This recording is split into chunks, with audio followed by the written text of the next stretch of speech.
Video में हम बात करने वाले हैं ऑप्सोनाइजेशन के बारे में। लास्ट टू लास्ट वीडियो में हमने ये देखा था कि जब हमारी बॉडी में एंटीबॉडीज का प्रोडक्शन होता है तो वो 4 टाइप के एक्शन को कर सकती है। पहला था न्यूट्रलाइजेशन, सेकेंड था ऑप्सोनाइजेशन, थर्ड था complement fixation and the fourth was ADCC, that is antibody dependent cell mediated cytotoxicity. तो सबसे पहले हम एक बेसिक आइडिया लेने की कोशिश करते हैं, फिर मैं आपको थोड़ा सा एडवांस भी बताऊंगी कि ये काम कैसे करती हैं। तो सबसे पहले बात आती है न्यूट्रलाइजेशन का मतलब क्या होता है। न्यूट्रलाइजेशन का मतलब होता है कि किसी चीज का कुछ इफेक्ट हो रहा है और हम उसे न्यूट्रलाइज कर रहे हैं, मतलब कि हम उसे इफेक्ट में नहीं आने दे रहे हैं। जैसे कि फॉर एग्जाम्पल मान लीजिए कोई टॉक्सिन है, वो टॉक्सिन अगर हमारी बॉडी में एंटर करता है तो हमें बीमार कर सकता है, लेकिन उस टॉक्सिन को अगर हम न्यूट्रलाइज कर देंगे तो वो टॉक्सिन हमें बीमार नहीं कर पाएगा। तो न्यूट्रलाइजेशन का मतलब क्या होता है, किसी का इफेक्ट न्यूट्रल आना। न्यूट्रल का मतलब होता है ना ही पॉजिटिव ना ही नेगेटिव, एक न्यूट्रल बेसिस पे रहता है जो कि बिल्कुल भी हार्म नहीं पहुंचाता है। तो इसी तरीके से एंटीबॉडीज जो होती हैं उनका इफेक्ट हमारी बॉडी में प्रेजेंट पैथोजन के ऊपर न्यूट्रलाइज कैसे होता है या न्यूट्रलाइजेशन कैसे होता है, ये हम आज देखने वाले हैं। तो सबसे पहले हम बात करते हैं, मान लीजिए this is a B cell, आपके सामने मैंने यहाँ पे बी सेल रखा है। ये बी सेल क्या करती है, जब मान लीजिए एंटीजन से इंटरेक्ट करती है तो बी सेल का डिफरेंशिएशन प्लाज्मा सेल में हो जाता है। ये हमने अपने बहुत प्रीवियस लेक्चर में पढ़ा था। सपोज कीजिए this is a plasma cell जो आपके सामने यहाँ पे देखने में आ रहा है। प्लाज्मा सेल का काम क्या होता है, एंटीबॉडीज का सिक्रीशन करना, जो कि आप यहाँ पे देख सकते हैं। ये एंटीबॉडी का सिक्रीशन करती है कौन, plasma cells. Okay, so antibodies produce against that antigen जो हमारी बॉडी में आ रखा है, और एंटीबॉडी फिर अपने स्पेसिफिक एंटीजन से बाइंड करती है। ये चीज हम ऑलरेडी पढ़ रखे हैं। और इस तरीके से वाई शेप में कुछ हमें एंटीबॉडी दिखती है, जिसके पास ये जो वेरिएबल एरिया के पास जो रीजन होता है ये एंटीजन बाइंडिंग रीजन होता है, और यहाँ पे जो पोर्शन होता है उसे हम कांस्टेंट या फिर एफसी पोर्शन का नाम देते हैं। ये कुछ बेसिक चीजें थी जो हमें ऑलरेडी पता है। अब हम आगे देखते हैं कि न्यूट्रलाइजेशन कैसे होता है। तो बॉडी में क्या होता है कि प्लाज्मा सेल्स मान लीजिए प्रेजेंट है, तो प्लाज्मा सेल्स जो होती हैं अलग अलग टाइप की एंटीबॉडीज प्रोड्यूस करती हैं। तो सपोज कीजिए क्या हुआ कि ये कोई एंटीजन या पैथोजन बॉडी में एंटर किया, तो उसके बाद हमारी बॉडी में प्रेजेंट न्यूट्रलाइजिंग एंटीबॉडीज क्या करती हैं, इस पैथोजन को चारों तरफ से ब्लॉक कर लेती हैं। इसलिए ब्लॉक करती हैं ताकि ये अपने टारगेट सेल पे एंट्री ना ले सके, क्योंकि आपको पता है कि कोई भी पैथोजन अगर बॉडी में एंटर करता है तो देखने को ये मिलता है कि ऐसा नहीं है कि वो बॉडी में एंटर कर गया तो उसका काम खत्म हो गया, उसका एक टारगेट सेल होता है। ठीक है, जैसे कि मान लीजिए कहाँ वो एंटर करने वाला है, लीवर में एंटर करने वाला है, लंग्स में एंटर, किस पार्ट को अफेक्ट करने वाला है, कौन से सेल को अफेक्ट करने वाला है। ऐसा तो नहीं है सिर्फ बॉडी में एंटर कर गया उसका काम खत्म, उसका एक टारगेट सेल होता है। तो इसी ढंग से जो इसका टारगेट सेल होता है उसके ऊपर इसकी बाइंडिंग रोक दी जाती है। तो अगर हम डेफिनेशन की बात करें, so antibodies bind to their specific antibody binds to their specific microbes, viruses or toxins and block their entry into the cell and neutralize their effect. तो antibodies क्या करती हैं, डिपेंड करता है पैथोजन कौन सा एंटर किया है बॉडी में। It may be microbes, it may be viruses, it may be even toxin, it may be microbial toxin. इनमें से कोई भी प्रेजेंट हो और हमारी बॉडी में अगर वो एंट्री ले लिया है तो हमारी बॉडी में जो सेल्स होंगे या हेल्दी सेल्स होंगे स्पेशली, उसके अफेक्ट करने की बात हो रही है। तो हेल्दी सेल्स पे इससे पहले कि ये सारे फॉरेन पार्टिकल्स या फॉरेन एंटीजन्स आकर बाइंड करे, उससे पहले ही हमारी बॉडी में प्रेजेंट न्यूट्रलाइजिंग एंटीबॉडीज क्या करती हैं, उसको चारों तरफ से ले जाकर घेर लेती हैं, कोट कर लेती हैं और उसको न्यूट्रलाइज कर देती हैं। मतलब कि जो भी वो हार्मफुल इफेक्ट हमारे बॉडी के अंदर क्रिएट करने वाला था वो न्यूट्रलाइज हो जाता है, यानी निल हो जाता है, जीरो हो जाता है। और इस तरीके से उसकी इफेक्टिविटी जो है न्यूट्रलाइज करके खत्म कर दी जाती है और इस पैथोजन को हमारी बॉडी से एलिमिनेट कर दिया जाता है। तो ये हमने देखा कि ये एक आउटलाइन है कि एक्चुअल में न्यूट्रलाइजेशन कैसे काम करता है। तो अब जरा सा हम न्यूट्रलाइजेशन का रिएक्शन देखते हैं कि होता कैसे। सपोज कर लेते हैं दिस इज अ वायरस। अब ये वायरस क्या हो सकता है, ये वायरस पैथोजन की तरह काम करेगा जिसके लिए हमारी बॉडी न्यूट्रलाइजिंग इफेक्ट शो करेगी। अब ऐसा है कि क्या सिर्फ वायरस ही काम करेगा न्यूट्रलाइजेशन रिएक्शन में, जरूरी नहीं है। It may be virus, it may be microbes, it may be microbial toxins, it may be insect or snake venom। इनमें से कोई भी अगर प्रेजेंट हो तो वो न्यूट्रलाइजेशन रिएक्शन करवा सकता है बॉडी में। तो सपोज कर लेते हैं, फिलहाल में अभी के लिए समझने के लिए हम कह लेते हैं कि ये वायरस है जो क्या करेगा, जो कि होस्ट की बॉडी में एंट्री लेगा। तो मान लेते हैं कि इस वायरस ने बॉडी में एंट्री ले लिया है। बॉडी में एंट्री लेने के बाद क्या होगा, ऑब्वियसली वहां पे हेल्दी सेल्स भी प्रेजेंट होंगे, राइट। तो हेल्दी सेल्स को हम यहाँ पे इस तरीके से दिखा लेते हैं। सपोज कर लेते हैं ये रहे हेल्दी सेल्स, और हम यहाँ पे एक और बाउंड्री बना लेते हैं कि सपोज ये रही बॉडी जिसमें हम बात कर रहे हैं, मतलब बॉडी के अंदर एंट्री ले चुका है ये वायरस, और ये रहे टारगेट सेल मान लेते हैं हम वायरस का, टारगेट सेल जिसे अफेक्ट करने ये वायरस हमारी बॉडी में एंट्री लिया है। एज अ रिजल्ट क्या होगा, ये वायरस आ चुका है अंदर इस तरीके से, और ये रेडी है इन्फेक्ट करने के लिए अपने टारगेट सेल को। लेकिन होगा क्या कि ये इन्फेक्ट नहीं कर पाएगा। बॉडी में उस वक्त पे जो यहाँ पे न्यूट्रलाइजिंग एंटीबॉडी प्रेजेंट होगी इस तरीके से, वो आकर क्या करेगी, इसको चारों तरफ से इस तरीके से कवर कर लेगी। ये जो कवरिंग का तरीका होता है ना, इसका हम क्या कहते हैं कि एक्चुअल में वायरल इफेक्ट को न्यूट्रलाइज कर रही है, मतलब वायरस को काम ही नहीं करने देगी जिस काम के लिए आया है, क्योंकि इसने इसके ऐसे एपिटोप को कवर कर लिया है जो कि एक्चुअल में इस पर्टिकुलर टारगेट सेल पे प्रेजेंट रिसेप्टर से ये बाइंड कर सकता था। तो न्यूट्रलाइजेशन कर दिया इसका, राइट। ये हो गया न्यूट्रलाइजेशन। न्यूट्रलाइज होने के बाद क्या हो गया कि ये जो वायरस आया था इसकी बाइंडिंग इसके साथ अब नहीं हो पाएगी। तो इस पर्टिकुलर पाथवे में किया क्या जाता है, इसमें बाइंडिंग को ब्लॉक कर दिया जाता है, बाइंडिंग ब्लॉक्ड। तो ये जो वायरस आया है बॉडी के अंदर, ये अपने टारगेट सेल पे जाकर ये इम्पैक्ट नहीं डाल पाता है, ये यहाँ पे हम न्यूक्लियस बना देते हैं। यानी ये जो हेल्दी सेल है ये वायरस इस पे ना बाइंड करेगा और ना ही इस हेल्दी सेल को अफेक्ट कर पाएगा।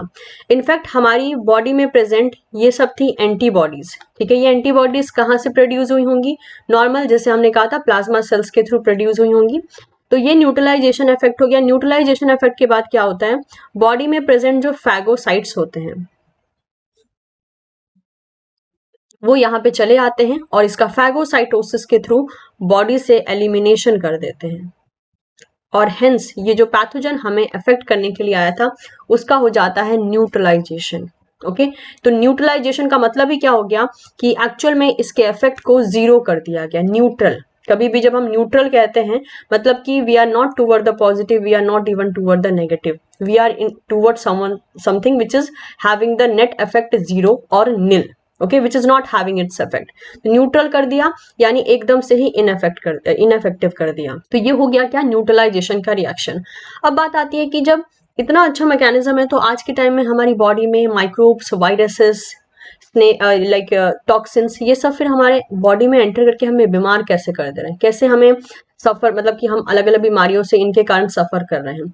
डिफेंस मैकेनिज्म जो हमारी बॉडी शो करती है और जो पैथोजेंस हैं, दोनों के बीच में जो इवोल्यूशनरी रिलेशन है वो है को इवोल्यूशन का। जितना ज्यादा हमारी बॉडी एडवांस होती जाती है पैथोजन को पहचानने के लिए, उनके इफेक्ट को न्यूट्रलाइज करने के लिए, उनके इफेक्ट को एकदम मिनिमाइज करने के लिए, उतने ही ज्यादा पैथोजेंस भी स्मार्ट होते जाते हैं with the help of a को इवोल्यूशन, और वो खुद को विद टाइम इवॉल्व करते रहते हैं, क्योंकि उनके पास भी कोई ऐसा मेथड होना चाहिए कि वो हमें अफेक्ट कर सके। देखिए नॉर्मल क्या होता है, जनरली देखा जाए तो from our point of view ये सब चीजें बहुत खराब हैं जो हमारी बॉडी को अफेक्ट करी है, लाइक वायरसेस, माइक्रोब्स, ये सब जो हमारी बॉडी में एंटर करके हमें बीमार कर रहे हैं, ये बहुत बुरी चीज है। लेकिन उनके पॉइंट ऑफ व्यू से देखा जाए तो they are just doing their normal work, वो इसी काम के लिए बने हैं। उनके लिए हम जो है उनका एक न्यूट्रिएंट सोर्स है। अगर वो हम पे फीड नहीं करेंगे तो एट अ टाइम या तो वो रहेंगे, अगर ये रिलेशन नहीं मेंटेन रहता है जो कि मतलब पैथोजन एंड होस्ट का होता है, तो दोनों में से कोई एक ही एट अ टाइम जो है सर्वाइव करता है। Either the pathogen will be surviving, either the host, okay, इस तरीके से होता है।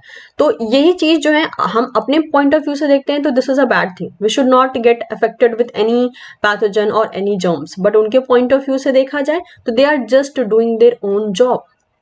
तो इसीलिए उन्होंने भी ऐसे बहुत से मेथड अपनाए हैं जिससे कि वो हमें बीमार कर सके। लेकिन हमारी बॉडी भी बहुत अलग अलग तरीके से इवॉल्व करती है विद टाइम, ताकि वो उस मेथड से फाइट बैक कर सके। बट आज के टाइम में ऐसा हो गया है कि काफी ऐसे वायरसेस हैं, माइक्रोब्स हैं जो कि न्यूट्रलाइजेशन इफेक्ट को भी स्किप कर जाते हैं, एंड दैट इज वाई जहां पे ये न्यूट्रलाइजेशन इफेक्ट होना चाहिए वहां पे प्रॉपर ढंग से नहीं हो पाता। बट ऐसा नहीं है कि बॉडी में अब ये न्यूट्रलाइजेशन इफेक्ट बिल्कुल काम नहीं करता, बिल्कुल करता है, लेकिन हर एक माइक्रोब्स या हर एक वायरसेस के साथ करे ऐसा जरूरी नहीं होता है, और किसी के साथ ना करे ऐसा भी कोई जरूरी नहीं होता है। Yes, it is effective in a very good manner, but ये डिपेंड करता है, कुछ कुछ वायरसेस या माइक्रोब्स ऐसे होते हैं जो कि न्यूट्रलाइजेशन को फेवर ही नहीं कर पाते, उसको होने ही नहीं देते हैं। तो ये था ऑल अबाउट द न्यूट्रलाइजेशन। अब ये जो चीजें हमने पढ़ी वो पूरा बेसिक आइडिया था आपको समझाने के लिए कि व्हाट इज न्यूट्रलाइजेशन। कुछ एडवांस चीजों के बारे में बात कर लेते हैं जिस पर अभी फिलहाल में काम चल रहा है, जो बातें अभी फैक्ट की तरह सामने आई हैं। ठीक, रेफरेंस मैंने मेंशन कर दिया है, if you want you can go through this website. यहाँ यहीं से मैंने सारे रेफरेंस को लिया है जो भी मैं आपको समझा रही हूँ। न्यूट्रलाइजिंग जो एंटीबॉडीज होती हैं ये एक इंपॉर्टेंट स्पेसिफिक डिफेंस है अगेंस्ट द वायरल इन्वेडर्स। कोई वायरस अगर हमारी बॉडी में एंटर करता है तो उसके खिलाफ ये काम कर सकती हैं। Neutralizing antibody not only bind to the virus but they bind in a manner that block the infection. तो इनका काम सिर्फ वायरस से बाइंड करना नहीं होता, इस तरीके से बाइंड करना होता है कि वायरस का इन्फेक्शन हमारी बॉडी में ना फैल पाए। A neutralizing antibody might block the interaction with the receptor or might bind to the viral capsid in a manner that inhibit the uncoating of the genome. तो जो न्यूट्रलाइजिंग एंटीबॉडीज होती हैं उनका काम क्या होता है कि ये या तो उस वायरस के रिसेप्टर से बाइंड कर जाए जिस रिसेप्टर से वो होस्ट सेल पे बाइंड करने वाला है, या तो जो वायरल कैप्सिड होता है उसी से जाकर ये एंटीबॉडीज बाइंड कर जाए, और इस तरीके से बाइंड करे कि कभी भी उस पर्टिकुलर कैप्सिड की अनकोटिंग ना हो सके और ना ही जीनोम जो है वायरस का वो फ्री हो सके। Only a small subset of the many antibodies that bind to the virus are capable of neutralization. ऐसा नहीं है कि जितनी एंटीबॉडीज बाइंड करती हैं वायरस से वो सब के सब उसे सक्सेसफुली न्यूट्रलाइज कर लेती हैं, या there are few groups of antibodies जो कि ऐसा करने में सक्सेसफुल हो जाती हैं। So there are only a small subset of many antibodies that bind to the viruses are capable of neutralization. Even after an infection, if it can take some time for the host to produce highly effective neutralizing antibodies, but these persist to protect against future encounter with the agent. तो ऐसा भी होता है, मान लीजिए कोई infection body में फैला, उसके खिलाफ होस्ट की बॉडी में टाइम लग जाता है न्यूट्रलाइजिंग एंटीबॉडी प्रोड्यूस होने में, लेकिन अगर वो एक बार प्रोड्यूस जाती हैं तो फ्यूचर टाइम में अगर री अटैक होता है तो उस टाइम पे वो न्यूट्रलाइजिंग एंटीबॉडीज प्रॉपर तरीके से जल्दी काम कर लेती हैं। Next, neutralizing antibodies are responsible for blocking the entry of pathogen into the cell so that it is firstly unable to infect the healthy cell, and secondly it is unable to replicate and cause the severe infection.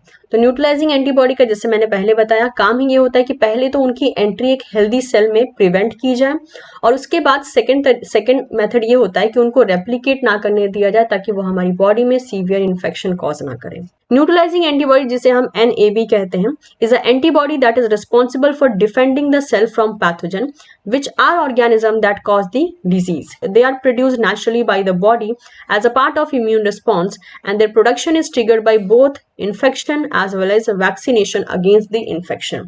तो जैसे हमारी body में normally जितने भी immune system काम करते हैं वैसे ही हमारी बॉडी में ये जो न्यूट्रलाइजिंग एंटीबॉडीज होती हैं उनका प्रोडक्शन होता है, और इनका प्रोडक्शन इन्फेक्शन के टाइम पे भी होता है एंड वैक्सीनेशन के टाइम पे भी देखा जाता है जब मेनली हम किसी इन्फेक्शन से सफर कर रहे होते हैं। तो let's see how this neutralising antibody works. Although हमने डायग्राम की मदद से देख लिए, लेकिन हम कुछ स्टेटमेंट्स भी देख लेते हैं ताकि अगर हमसे इन केस कोई पोर्शन छूट गया है तो उसे हम डील कर सकें।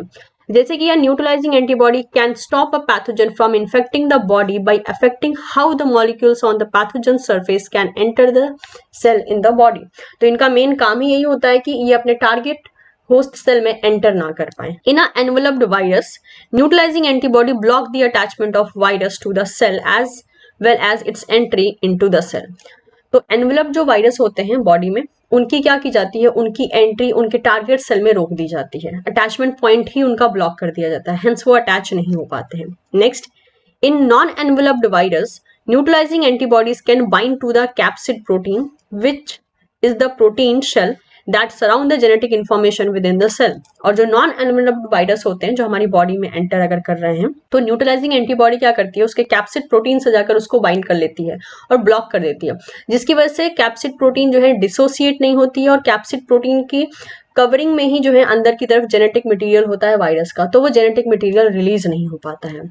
Neutralizing antibody can also stop pathogen from changing their structure and shape, known as a conformational changes, in order to enter and replicate within the cell. आपने ऐसे बहुत से पैथोजन देखे होंगे जो हमारी बॉडी में एंटर करने के बाद अपने स्ट्रक्चर एंड शेप को चेंज कर सकते हैं और उसके बाद वो प्रोसीड करते हैं हमें इन्फेक्शन फैलाने के लिए। तो न्यूट्रलाइजिंग एंटीबॉडी इस चीज को भी रोक सकती है जिसे हम मेनली कन्फॉर्मेशनल चेंजेस कहते हैं। स्ट्रक्चर या शेप का चेंज होना इज अ कन्फॉर्मेशनल चेंजेस। तो जब वो हमारी बॉडी में एंटर कर चुके हैं तो न्यूट्रलाइजिंग एंटीबॉडी इस कन्फॉर्मेशनल चेंज को भी रोक सकती है ताकि वो हमारी बॉडी में जो पैथोजन एंटर हुए हैं वो आगे रेप्लिकेट ना कर सके। इन bacterial infection neutralising antibody can block the harmful effect of toxin. और अगर कोई बैक्टीरिया हमारी बॉडी में एंटर किया है जो कि टॉक्सिन प्रोड्यूस कर रहा है हमें डिजीज कॉज करने के लिए, तो उस टॉक्सिन के खिलाफ भी जो है न्यूट्रलाइजिंग एंटीबॉडी काम कर सकती है क्योंकि वो ब्लॉक कर देगी टॉक्सिन के हार्मफुल इफेक्ट को। Once a pathogen has been neutralised by the neutralising antibody, the pathogen is degraded by white blood cell and the spleen filter the pathogen for it to then excreted through the urine or feces। उसके बाद क्या होता है, जब कोई भी pathogen को encounter किया जाता है और एक बार उनको न्यूट्रलाइज कर दिया गया, उसके बाद उसको व्हाइट ब्लड सेल जो है डिग्रेड कर देते हैं with the help of a phagocytosis. फिर उनका फिल्ट्रेशन प्रोसेस परफॉर्म किया जाता है और उनको एक्सक्रीट कर दिया जाता है with the help of faeces and urine. और ये सारे काम में जो है स्प्लीन मेनली इसमें हेल्प कर सकता है बिकॉज जो फिल्ट्रेशन प्रोसेस होता है वो स्प्लीन के थ्रू ही होकर गुजरता है। तो ये कुछ तरीका था जिससे हमने देखा कि न्यूट्रलाइजिंग एंटीबॉडीज काम कैसे करती हैं। हमने बेसिक चीजें भी देखी और हमने थोड़ा सा जो कहते हैं ना कंसेप्ट वाइज चीजें हैं वो भी हमने पढ़ ली। तो डायग्रामेटिक रिप्रेजेंटेशन भी हो गया और साथ ही साथ हमने ये देख लिया कि ये थ्योरेटिकल बेसिस पे भी अगर हम पढ़े तो ये काम कैसे करती हैं। ऑप्सोनाइजेशन एक ऐसा प्रोसेस है, छोटा सा करके मैं पहले आपको बता देती हूँ। एक ऐसा प्रोसेस जिसमें कि पैथोजन को हमारी बॉडी में प्रेजेंट कुछ प्रोटीन जैसे कि हो गया एंटीबॉडीज उसको चारों तरफ से घेर लेती हैं। एक्चुअल में इसका मीनिंग क्या होता है कि चारों तरफ से कवर करके इस पैथोजन की ससेप्टेबिलिटी बढ़ा देती हैं ताकि फैगोसाइट्स आकर उसको इनगल्फ कर ले और फाइनली फैगोसाइटोसिस करवाकर उस पैथोजन को हमारी बॉडी से एलिमिनेट कर दे। पर ये एक्शन सिर्फ इतना ही नहीं होता, इसके पीछे बहुत सी फैक्ट्स प्रेजेंट हैं, बहुत सारे अलग अलग बेसिक्स प्रेजेंट हैं जो कि हमें डील करना जरूरी हो जाता है जब भी हम ऑप्सोनाइजेशन के बारे में पढ़ते हैं। तो इसके बाद एक और एरिया आता है जिसको कि हमें ध्यान देना जरूरी है जो कि है एंटीबॉडी का स्ट्रक्चर। एंटीबॉडी के स्ट्रक्चर में आप देख सकते हो ये एक वेरिएबल रीजन है और यही वो रीजन है जहां पे एंटीजेंस आकर बाइंड करते हैं। और एंटीबॉडी का ये रहा एफसी रीजन जिसे हम कांस्टेंट रीजन के नाम से भी जानते हैं। तो अगर हम बात करते हैं यहाँ पे ऑप्सोनाइजेशन के बारे में तो सबसे पहले वी नीड टू सी कि इसका डेफिनेशन क्या है, एक जनरल डेफिनेशन क्या है। तो ऑप्सोनाइजेशन एक ऐसा प्रोसेस है हमारी बॉडी पैथोजन को रिकॉग्नाइज करती है, उसे टारगेट करती है और फैगोसाइटोसिस के थ्रू बॉडी से एलिमिनेट कर रही होती है। तो ये तो हो गया एक जनरल डेफिनेशन। स्पेसिफिक डेफिनेशन की बात करें तो ऑप्सोनाइजेशन एक ऐसा प्रोसेस होता है जिसमें पैथोजन को कोट किया जाता है, यानी जो बॉडी में हमारे पैथोजन एंटर किया है उस पैथोजन को चारों तरफ से कोटिंग कर लिया जाता है। ये कोटिंग कौन करता है, ये कोटिंग जो है हमारी बॉडी में प्रेजेंट एंटीबॉडीज या फिर दूसरे ऑप्सोनेंट्स आकर कर सकती हैं।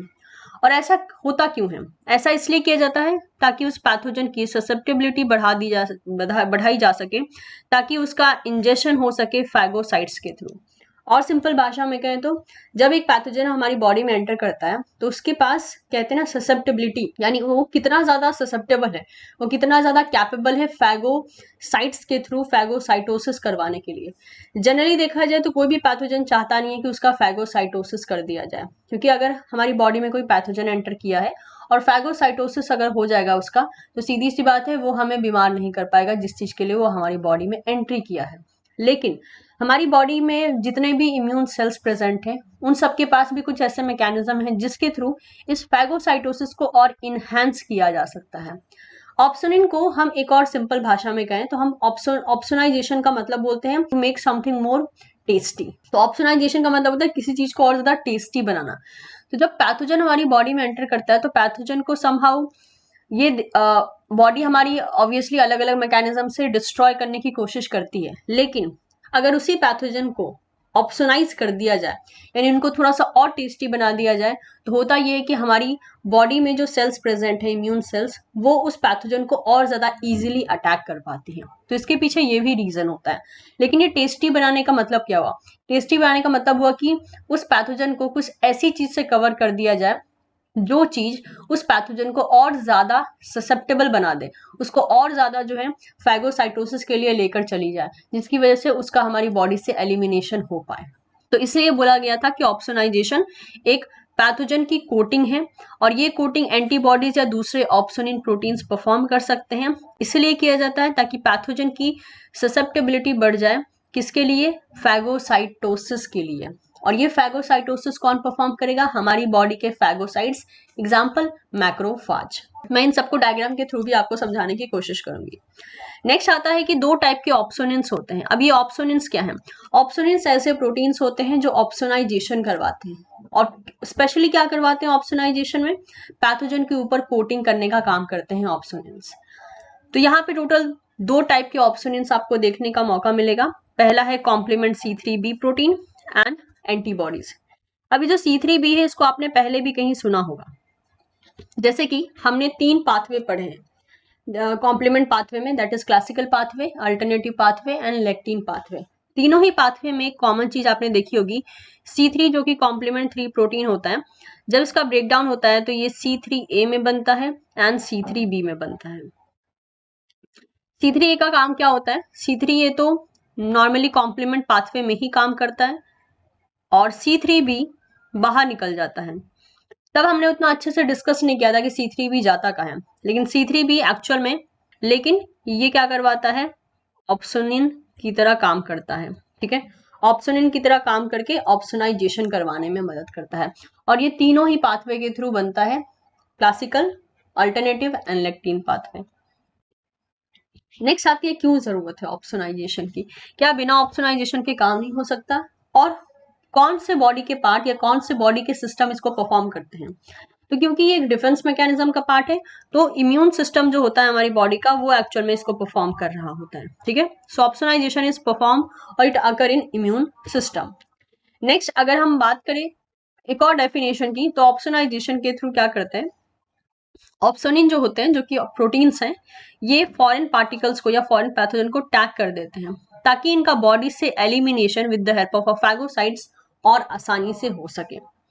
अब बात आती है इसकी जरूरत क्या थी, क्या इसके बिना काम नहीं चल सकता था? क्या बिना टैग किए, बिना कवर किए काम नहीं चल सकता था? तो यहाँ पे रीजन ये होता है कि मान लीजिए बॉडी में जब ऑप्सोनिन प्रेजेंट नहीं होता है, तो जो पैथोजन का नेगेटिवली चार्ज सेल वॉल होता है वो फैगोसाइट्स से रिपेल करता है। मतलब कि पैथोजन का जो सेल वॉल है वो नेगेटिवली चार्ज है, तो जब फैगोसाइट्स उसको आते हैं इनगल्फ करने के लिए, उसको खाने के लिए, तो वो उसको रिपेल करने लगता है, मतलब कि ससेप्टिबिलिटी नहीं देता है, वो उसके लिए रेजिस्टिव नेचर शो करके उससे दूर भागने लगता है। तो आप कह सकते हो इनके बीच में एक ऐसा रेपेलेंट फोर्स काम करने लगता है जो एक दूसरे से दूर भगाता है पैथोजन और फैगोसाइट्स को। तो इस तरीके से मान लीजिए कि अगर फैगोसाइट्स पैथोजन को इनगल्फ नहीं कर पाए तो पैथोजन तो बच जा रहा है। अब अगर पैथोजन की किलिंग नहीं हो रही है जब वो बॉडी में एंटर किया है, तो सीधी सी बात है पैथोजन का डिस्ट्रक्शन नहीं होगा और वो हमारी बॉडी में रेप्लिकेट करता रहेगा कंटिन्यू बेसिस पे, and that can make us sick. लेकिन जब बॉडी में ऑप्सोनिन प्रेजेंट होते हैं तो वो इसी प्रॉब्लम को ओवरकम कर देते हैं, ताकि ये जो रेपेलेंट फोर्स है इसको मिनिमाइज किया जा सके, और जो नेगेटिवली चार्ज सेल वॉल होता है बैक्टीरिया का, उसे क्या कर लिया जाता है, उसको चारों तरफ से ऑप्सोनिन्स कवर कर लेते हैं, जिसकी वजह से उनका नेगेटिवली चार्ज जो मतलब कि उनके पास फीचर होता है वो न्यूट्रलाइज हो जाता है, और हेंस तब जाकर जो है फैगोसाइट्स जैसे कि हो गया मैक्रोफाज, वो आके इजीली उस पैथोजन को इनगल्फ कर लेता है। और इस तरीके से ऑप्सोनाइजेशन टेक्निक के थ्रू हम इसे एंटी माइक्रोबियल टेक्निक भी मानते हैं। बहुत से पैथोजन को किल किया जा सकता है और उनको स्टॉप किया जा सकता है ताकि वो डिजीज को और स्प्रेड ना करे, क्योंकि अगर वो जिंदा रहेंगे तो वो डिजीज को स्प्रेड करते रहेंगे। अब आता है मैकेनिज्म कि होता कैसे, क्योंकि हमने दो टाइप के ऑप्सोनिन देखे हैं, तो हमें दोनों टाइप के ऑप्सोनिन का मोड ऑफ एक्शन देखना पड़ेगा कि ये काम कैसे करते हैं। तो सबसे पहले अगर हम बात करते हैं तो एंटीबॉडी वाला देखते हैं कि एंटीबॉडी अगर या एंटीबॉडीज अगर ऑप्सोनिन की तरह काम कर रही है तो वो बॉडी से रिमूवल कैसे करती है पैथोजन का। तो सबसे पहले आपको बता दें, जो बॉडी में डिफरेंट एंटीजन होते हैं यानी डिफरेंट पैथोजन जो होते हैं, वो डिफरेंट बी सेल को अलग अलग तरीके से स्टिमुलेट कर सकते हैं, और जब बी सेल का स्टिमुलेशन होता है तो बी सेल जो है प्लाज्मा सेल में डेवलप हो जाती है। और आपको ये पता होगा अभी तक कि प्लाज्मा सेल एंटीबॉडीज को सिक्रीट करने का काम करती है, तो एज ए रिजल्ट एंटीबॉडी का सिक्रीशन होता है। एंटीबॉडी के पास ऐसा कॉम्प्लेक्स स्ट्रक्चर है जो कि एंटीजन के लिए स्पेसिफिसिटी दिखा सकता है। तो ऑप्सोनाइजेशन में जब एंटीबॉडीज यहाँ पर काम कर रही हैं तो ये काफी ज्यादा स्पेसिफिसिटी शो करने लगता है। तो ये भी हमें पता है कि एंटीबॉडी का जो वेरिएबल रीजन होता है, जहाँ पे लाइट चेन भी है एंड हैवी चेन दोनों है, तो जहाँ पे इसका वेरिएबल रीजन होता है वहीं पे एंटीजन बाइंडिंग साइट भी प्रेजेंट है, अभी जो मैंने आपको पिक्चर में बताया था। नेक्स्ट देखने को ये मिलता है कि इसी साइट पे जो पैथोजन एंड एंटीबॉडीज होते हैं वो लॉक एंड की तरह फिट हो जाते हैं एक दूसरे से। पैथोजन के सरफेस के ऊपर जो प्रेजेंट है एपिटोप्स, उससे कौन बाइंड कर जाता है? उससे बाइंड कर जाता है एंटीबॉडी का पैराटोप। तो इस तरीके से लॉक एंड की तरह वो एक दूसरे के साथ फिक्स हो जाते हैं। Once the antigen binding site are bound to the epitope of the antigen, the stem region of the antibody bind to the receptor on the phagocytes. अब इसके बाद क्या होता है, देखिए वाई शेप का हमारे पास एंटीबॉडी है, उसके वेरिएबल रीजन से पैथोजन बाइंड कर गया। अब जो वाई शेप के पास यानी वाई शेप का जो एंटीबॉडी है उसके एफसी पोर्शन अभी खाली है, वो एफसी पोर्शन के पास प्रॉपर्टी क्या होती है कि फैगोसाइट्स यानी मैक्रोफाज के सरफेस के ऊपर कुछ रिसेप्टर्स प्रेजेंट होते हैं। उस रिसेप्टर्स को हम एफसीआर कहते हैं यानी एफसी रिसेप्टर कहते हैं। तो वो एंटीबॉडी का जो एफसी पोर्शन होता है वो आकर फैगोसाइट्स के सरफेस पे प्रेजेंट एफसीआर से आके बाइंड कर लेता है। इस तरीके से मल्टीपल एंटीबॉडी जो है मल्टीपल साइट पे बाइंड कर जाती हैं एंटीजन के और चारों तरफ से उसको कवर कर लेती हैं। कवर करने की वजह से क्या होता है, उस पैथोजन का chance as well as efficiency बढ़ जाता है इनगल्फ करने के लिए बाय दी फैगोसाइटोसिस। फैगोसाइट्स क्या करते हैं, इस पैथोजन को जो कि अभी पूरा एंटीबॉडी से चारों तरफ से कवर हो चुका है उसको इनगल्फ कर लेते हैं, उसको फैगोसोम एंड लाइसोसोम की मदद से टोटली डिस्ट्रॉय करवा देते हैं। अगर इसका हम पिक्चर देखना चाहें कि ये काम कैसे कर रहे हैं तो हमें और बेटर समझ में आएगा। तो ये है डायग्राम मेनली ऑप्सोनाइजेशन का कि कैसे काम कर रहा है। सी दिस, ये रहा मैक्रोफाज जो कि आप देख सकते हैं। मैक्रोफाज के सरफेस के ऊपर यू कैन सी हियर, ये छोटे छोटे से देखिए ये है रिसेप्टर्स। इस रिसेप्टर का नाम क्या है? इसी रिसेप्टर का नाम है FCR यानी FC रिसेप्टर। और FC कहाँ प्रेजेंट है? ऑब्वियसली मान लीजिए दिस इज अ एंटीबॉडी, तो ये एंटीबॉडी का FC पोर्शन है और ये क्या है? ये है FCR। ये रहा पैथोजन। पैथोजन के सरफेस के ऊपर देखिए ये थे एपिटोप्स। इसी एपिटोप से कौन बाइंड कर गया है? इसी एपिटोप से बाइंड कर गए हैं यहाँ पर एंटीबॉडीज। तो एंटीबॉडीज ने क्या किया है? चारों तरफ से इसको कवर कर दिया है। कवर करके क्या किया है? इसकी ससेप्टेबिलिटी फैगोसाइटोसिस के लिए और बढ़ा दी गई है, क्योंकि ऑब्वियसली इस पैथोजन के पास नेगेटिवली चार्ज था इसके सेल वॉल पे, तो ये फैगोसाइट को अवॉइड कर सकता था, रिपल कर सकता था। लेकिन जब चारों तरफ से कोई ऐसे प्रोटीन बाइंड कर गए हैं जिस प्रोटीन का रिसेप्टर मैक्रोफाज के सरफेस के ऊपर है, तब तो उसको अवॉइड करना बहुत मुश्किल है। तो वही हुआ कि एंटीबॉडी जब पैथोजन को कवर करती हैं तो एंटीबॉडी का जो एफसी पोर्शन होता है उसके लिए रिसेप्टर मैक्रोफाज के सरफेस पे प्रेजेंट रहता है। हेंस दैट इज वाई इस पैथोजन की ससेप्टेबिलिटी और बढ़ जाती है फैगोसाइटोसिस के लिए।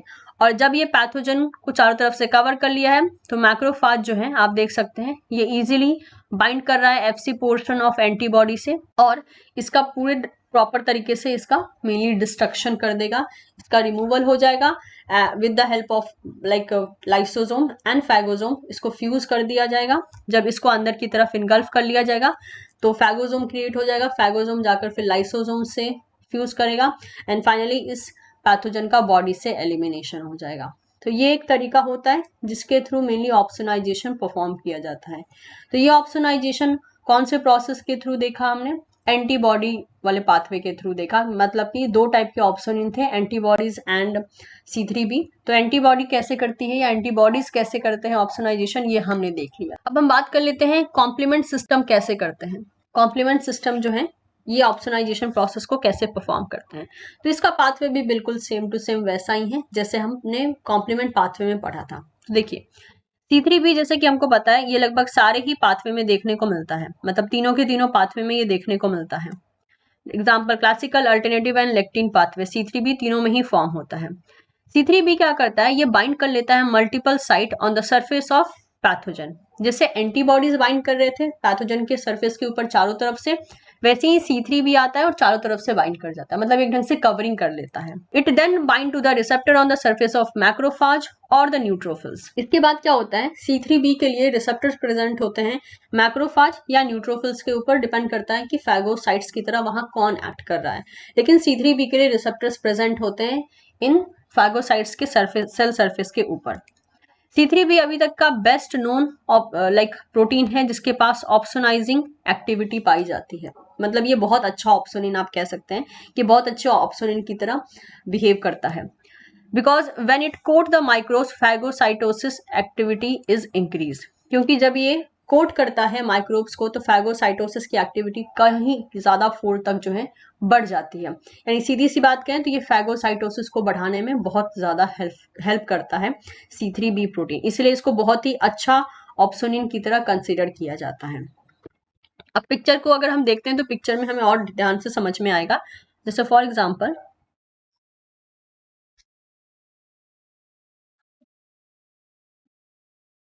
ओके,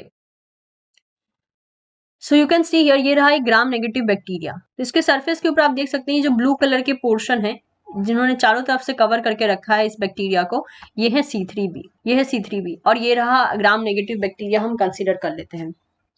इस C3b ने देखिए चारों तरफ से कवर किया है।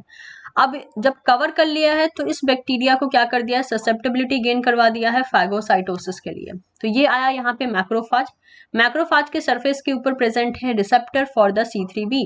तो आप देख सकते हैं ये डार्क ब्लू कलर में यहाँ पे सारे के सारे रिसेप्टर्स प्रेजेंट है। ये रिसेप्टर्स आए और इन्होंने क्या किया, इन्होंने आकर बाइंड कर दिया C3b से। बाइंड करते ही क्या हुआ, बाइंड करते ही जो है इस ग्राम नेगेटिव बैक्टीरिया का इनगल्फमेंट हो गया, यानी फैगोसाइटोस कर लिया गया इसको, और हेंस इस बैक्टीरिया का डिस्ट्रक्शन कर दिया गया।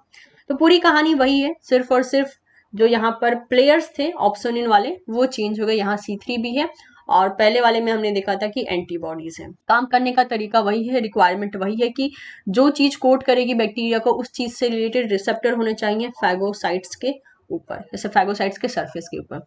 अगर आपको फैगोसाइटोसिस का मीनिंग नहीं पता है तो फैगोसाइटोसिस का मतलब होता है किसी चीज को खा लेना, यानी यहाँ पे जो मैक्रोफाज है उन्हें हम फैगोसाइटिक सेल कहते हैं, न्यूट्रोफिल्स को भी कहते हैं।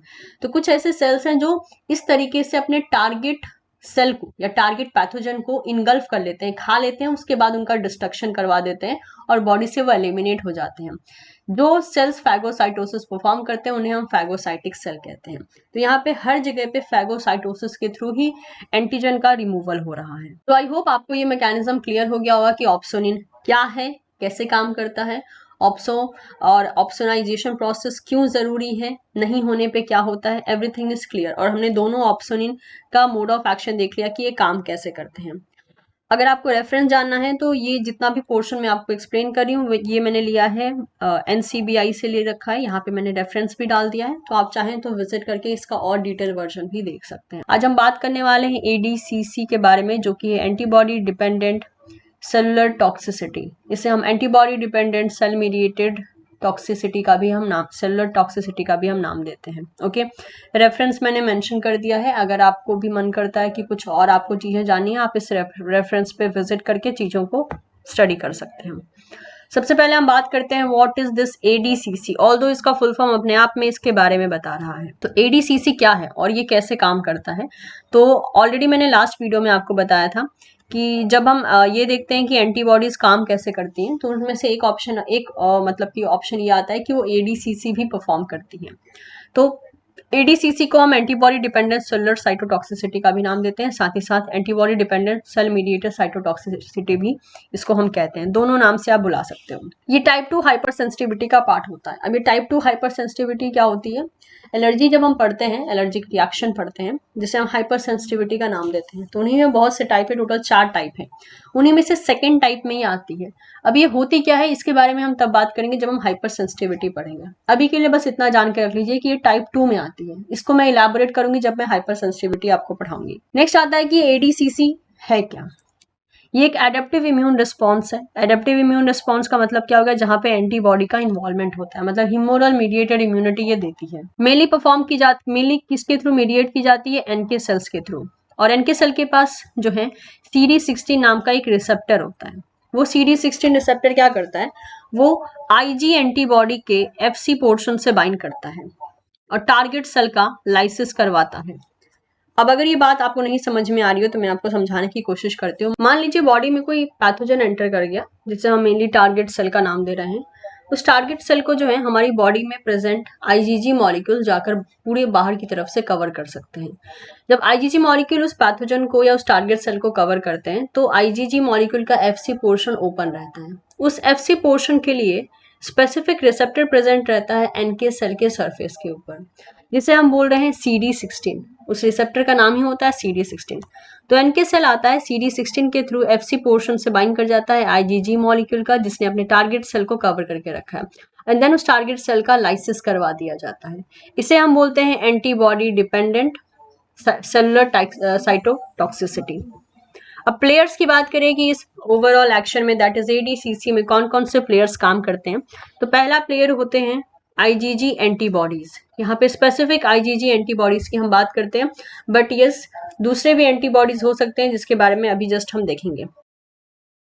नेक्स्ट आते हैं इफेक्टर सेल्स। इफेक्टर सेल्स कौन से होते हैं? जो इफेक्ट क्रिएट करवाएंगे। एग्जाम्पल हो गया एनके सेल्स, जो कि ज्यादातर देखे जाते हैं। जब भी हम एडीसीसी का नाम लेते हैं ना, हमेशा हमारे दिमाग में एनके सेल्स का नाम आता है, लेकिन ऐसा नहीं है कि बाकी सेल्स नहीं काम कर सकते हैं। जैसे कि हो गया मैक्रोफाज, न्यूट्रोफिल्स, डेंड्राइटिक सेल, ये सारे सेल्स भी इफेक्टर की तरह काम कर सकते हैं, लेकिन जो मेजॉरिटी तरीके से एडीसीसी परफॉर्म किया जाता है वो देखा जाता है कि उसमें एनके सेल्स इन्वॉल्व है, that is natural killer cells involve है। तो इस बात को आप याद रखिए।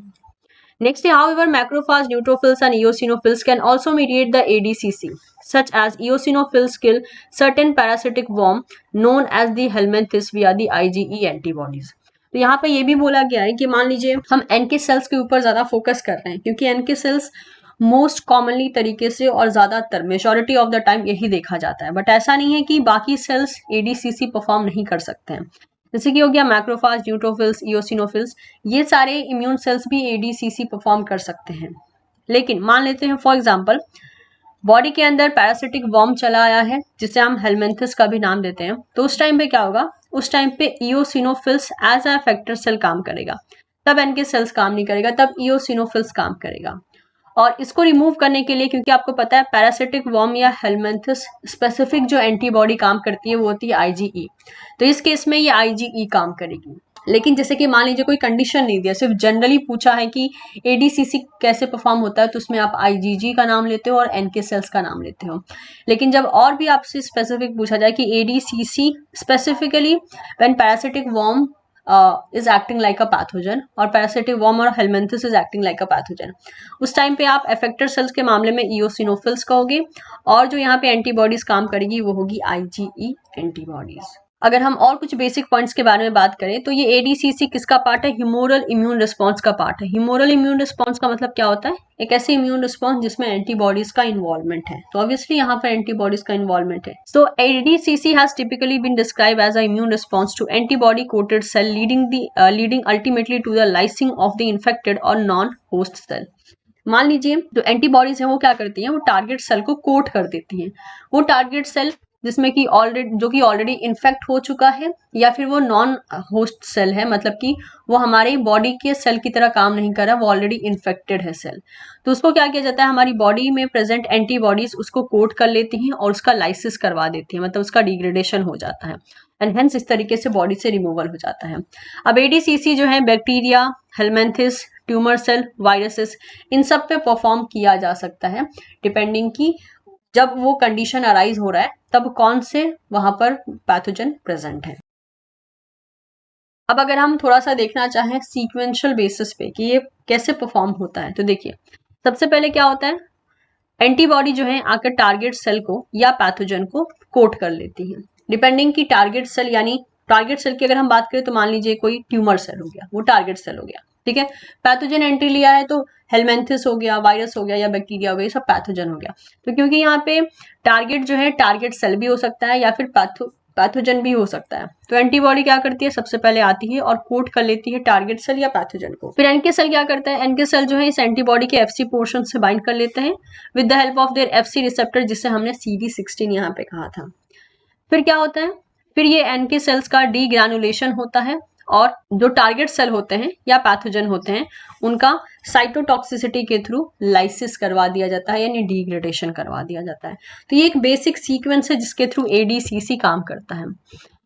अब इसके अलावा जैसे मान लेते हैं कि बहुत जो लार्ज साइज के पैथोजन होते हैं ना, इसको ऐसा क्यों करवाया जा रहा है? माइट भी कुछ बच्चे ये भी सोचे कि फैगोसाइटोसिस जो हमने देखा था लास्ट वीडियो में ऑप्सोनाइजेशन में, और इसमें कुछ खास तो डिफरेंस है नहीं, बिल्कुल डिफरेंस है। जब पैथोजन का साइज थोड़ा लार्ज होता है ना, या फिर वो इतना कैपेबल नहीं होता है कि उसको फैगोसाइटोस करके रिमूव किया जा सके, तो उसके ऊपर एडीसीसी अप्लाई होता है, क्योंकि कहीं भी यहाँ पर फैगोसाइटोसिस नहीं किया जा रहा है, यहाँ पे सेल को टॉक्सिसिटी के थ्रू जो है एलिमिनेट किया जाता है, इसलिए हम इसे साइटोटॉक्सिसिटी का नाम देते हैं। जैसे कि लार्ज पार्टिकल्स हो सकते हैं, जैसे कि हो गए लार्ज पैरासाइट, जैसे कि हो गया हेलमेंथस, ठीक है। ये इतने बड़े होते हैं कि इनको इनगल्फ करना और इनगल्फ करके किल करना बहुत मुश्किल है। So large parasites like the helminths are too big to engulf and killed by the phagocytosis. तो इनका phagocytosis होना मुश्किल है। तो क्या किया जाता है, इनके पास कुछ ऐसे स्ट्रक्चर हैं, एक्सटर्नल स्ट्रक्चर हैं, जो कि रजिस्ट करते हैं एक्चुअल में, मतलब कि ये हेलमेंथिस के पास कुछ ऐसे स्ट्रक्चर प्रेजेंट होते हैं जिससे कि वो फैगोसाइट्स को अपने क्लोज नहीं आने देते हैं, ताकि उनका फैगोसाइटोसिस हो सके, एंड दैट इज वाई इनका फैगोसाइटोसिस के थ्रू रिमूवल बॉडी से मुश्किल हो जाता है। लेकिन इनको भी रिमूव करने का तरीका है, जैसे कि तो आईजीई जो होती हैं वो इन सारे के सारे पैरासाइट को, ये जो लार्ज साइज के पैरासाइट है हेलमेंथिस, इनको कोट कर लेती हैं। अब आईजीई का एफसी पोर्शन ओपन है, इसके खिलाफ क्या होता है, मतलब इसको ओवरऑल और आगे बढ़ाने के लिए कौन आता है, आगे बढ़ाने के लिए इओसिनोफिल्स यहाँ पे चले आते हैं। इओसिनोफिल्स के सरफेस के ऊपर एफसी रिसेप्टर प्रेजेंट है, यानी जिसे हम बोलते हैं एफसीआर। वो एफसीआर प्रेजेंट होता है इओसिनोफिल के सरफेस के ऊपर, और वो आके बाइंड कर जाता है आईजीई के एफसी पोर्शन से। और इस तरीके से जो है ये जो इंट्रैक्शन हो रहा है एफसीआर का और एफसी पोर्शन का, इनकी मदद से क्या होता है, helminths bound IgE signal the eosinophils to degranulate, और इस तरीके से इओसिनोफिल्स को आफ्टर दिस लाइक बाइंडिंग, जिसमें कि हेलमेंथिस जो है चारों तरफ से आईजीई के थ्रू कोट होके रखा है और आईजीई बाइंड करके रखा है इओसिनोफिल्स से, तो इओसिनोफिल्स को यहाँ पे सिग्नल मिलता है डीग्रैनुलेशन के लिए, और हेंस इसके बाद जो ग्रैन्यूल्स रिलीज होते हैं उसके थ्रू टारगेट सेल का या पैथोजन का डेथ हो जाता है साइटोटॉक्सिसिटी के थ्रू। तो ये था एक मैकेनिज्म जिसके थ्रू ये काम करते हैं। अब जरा सा डायग्राम के थ्रू समझ के देखते हैं। सपोज कर लेते हैं this is a target cell, ठीक है, टारगेट सेल मान सकते हो आप, इसको पैथोजन मान सकते हो। तो ये रहा टारगेट सेल, और इसके चारों तरफ से देख रहे हैं आप, ये आ रही है एंटीबॉडीज जो आके इसको कोट करेंगी। So antibodies bind to the antigen on the surface of the target cell. तो एंटीजन जो है यहाँ पे प्रेजेंट होते हैं ऑलरेडी। अब ये टारगेट सेल है तो इसके सरफेस के ऊपर मतलब कुछ एपिटोप्स प्रेजेंट होंगे, और अगर ये पैथोजन है तो अगेन इसके सरफेस के ऊपर कुछ ना कुछ स्पेसिफिक एपिटोप्स होंगे। तो इस तरीके से क्या होता है, एंटीबॉडीज आती हैं और अपने टारगेट सेल से बाइंड कर जाती हैं, जिनका डिस्ट्रक्शन करवाना है आगे चल के। इसके बाद क्या होता है, इसके बाद एनके सेल्स आते हैं CD16 रिसेप्टर के साथ, जिसे हम FC रिसेप्टर का नाम दे रहे हैं। ये रिकॉग्नाइज करते हैं किसको, बाउंड एंटीबॉडी के FC पोर्शन को। तो आप देख सकते हैं ये रहा FC पोर्शन ऑफ एंटीबॉडी, इससे किसने आके बाइंड कर दिया है, CD16 ने आके बाइंड किया है। यहाँ पे जो CD16 होता है वो FCR की तरह काम कर रहा होता है। एज अ रिजल्ट आगे चल के क्या होता है, ये जो क्रॉस लिंकिंग होती है CD16 की with FC portion of antibodies, ये ट्रिगर करती है डीग्रैनुलेशन इनटू अ लाइटिक साइनेप्सिस। तो डीग्रैनुलेशन होता है मतलब कि जो ग्रैन्यूल्स स्टोर होते हैं एनके सेल्स में वो रिलीज होने लगते हैं, और इन ग्रैन्यूल्स का नेचर ये होता है कि ये साइटोटॉक्सिसिटी यानी सेल को टॉक्सिसिटी प्रोवाइड करेंगे एंड देन उसका लाइसिस करवा देंगे। और इस तरीके से अगर ये टारगेट सेल था यानी ये ट्यूमर सेल था तो इसका डेथ हो जाता है with the help of apoptosis, क्योंकि लाइसिस करवा दिया है तो इसके अंदर एपोप्टोसिस का पाथवे रन हो जाता है और उसके बाद इसका डिग्रेडेशन हो जाता है। और अगर ये ट्यूमर सेल ना होकर पैथोजन है तो भी सिमिलर बेसिस पे इसका डिग्रेडेशन हो जाता है। तो ये था एक मेथड कि एडीसीसी कैसे परफॉर्म किया जाता है। एक और डायग्राम है यहाँ पे जो कि आप देख सकते हैं, जैसे कि ये देखिए लार्ज पैथोजन है जिसे डायरेक्टली इनगल्फ करना बहुत मुश्किल है, तो इसको क्या किया गया है, इसको कोट कर लिया गया है स्पेसिफिक एंटीबॉडी से, चारों तरफ से एंटीबॉडीज आके बाइंड कर गई हैं। फिर एनके सेल्स आए हैं, एनके सेल के सरफेस के ऊपर आप देख सकते हैं ये सारे के सारे जो ब्लैक कलर में दिख रहे हैं these are the FC receptors, ठीक है। FC रिसेप्टर मतलब यहाँ पे एग्जाम्पल किसका ले लेंगे हम, CD16, यहाँ पे जो CD16 होता है वही यहाँ पे FC रिसेप्टर की तरह काम कर रहा है। तो इस लार्ज पैथोजन को डायरेक्टली इनगल्फ करना तो मुश्किल है, तो ये एंटीबॉडीज क्या करती हैं, अपने FC पोर्शन से CD16 से बाइंड करती हैं और एज ए रिजल्ट डीग्रैनुलेशन करवाती हैं इनके सेल्स का, and hence there will be a release of cytotoxic granules content. जो ग्रैन्यूल्स होते हैं उनमें साइटोटॉक्सिक यानी सेल को मारने वाले, सेल को किल करने वाले केमिकल्स प्रेजेंट होते हैं। तो जब ये डीग्रैनुलेशन करते हैं तो ग्रैन्यूल वो रिलीज होते हैं, बर्स्ट होते हैं और उन टॉक्सिन का सिक्रीशन करते हैं, जिसकी वजह से पैथोजन का डेथ हो जाता है by damaging their membrane and necrosis, और अगर टारगेट सेल है तो एपोप्टोसिस के थ्रू डेथ हो जाता है। तो इस तरीके से हमने सारे प्रोसेस को देख लिया कि एडीसीसी कैसे परफॉर्म होता है, क्या प्लेयर होते हैं। प्लेयर थोड़े बहुत स्विच भी कर सकते हैं डिपेंडिंग कि कौन आ रहा है। अगर आप इस पैथोजन को वेरी ऑब्वियसली, अगर आप जैसे फॉर एग्जाम्पल अगर मैं इसको थोड़ा सा मॉडिफाई करना चाहूँ, तो मान लीजिए ये जो पैथोजन है, ये पैथोजन अगर आप इसको पैरासाइट मानते हो, तो अगर ये पैथोजन पैरासाइट है तो सीधी सी बात है इसमें फिर आईजीई काम करेगा, ठीक है। और आईजीई काम करेगा तो इसके आईजीई से बाइंड करने के लिए कौन आएगा, इओसिनोफिल्स आएंगे। उसके बाद क्या होगा, बाकी सारा काम सेम टू सेम रहेगा। और अगर ये कोई और पैथोजन है, नॉर्मल पैथोजन कहते हैं हम इसको, तो इस टाइम पे ये कौन आया है, ये आप कह सकते हो आईजीजी आया है। ये एनके सेल से, एनके सेल के सरफेस के ऊपर CD16 प्रेजेंट होता है। CD16 हम स्पेसिफिक कहते हैं एनके सेल्स के लिए। बाकी अगर सेल आते हैं जिनके सरफेस के ऊपर रिसेप्टर होता है तो हम नॉर्मली उसे FCR कह सकते हैं। CD16 हम स्पेसिफिसिटी में कहते हैं एनके सेल्स के लिए, क्योंकि CD16 एनके सेल्स के सरफेस के ऊपर प्रेजेंट रहता है। अगर हम इओसिनोफिल्स की बात करें, मान लीजिए दिस इज अ इओसिनोफिल्स, तो इसके ऊपर भी रिसेप्टर रहेगा, लेकिन हम उस रिसेप्टर को जो है FCR का नाम देंगे बस। तो सारी की सारी स्टोरी वही है, बस डिपेंड करता है ये पैथोजन, यहाँ ये इस एरिया में पैथोजन हो सकता है, टारगेट सेल हो सकते हैं, बैक्टीरिया हो सकते हैं, एनीथिंग। ओके, तो आई एम एक्सपेक्टिंग कि ये जो इन्फॉर्मेशन हमने पढ़ी है वो आपके लिए यूजफुल रही होगी, आपको सारी बातें समझ में आ गई होगी। लेक्चर पसंद आ रहे हो तो इसे लाइक ज़रूर करें, एंड ऑफ कोर्स इससे आप अपने दोस्तों के साथ भी शेयर कर सकते हैं। And don't forget to subscribe Teaching Pathshala. Thank you so much everyone, मिलते हैं बहुत ही जल्द आपसे नेक्स्ट वीडियो में।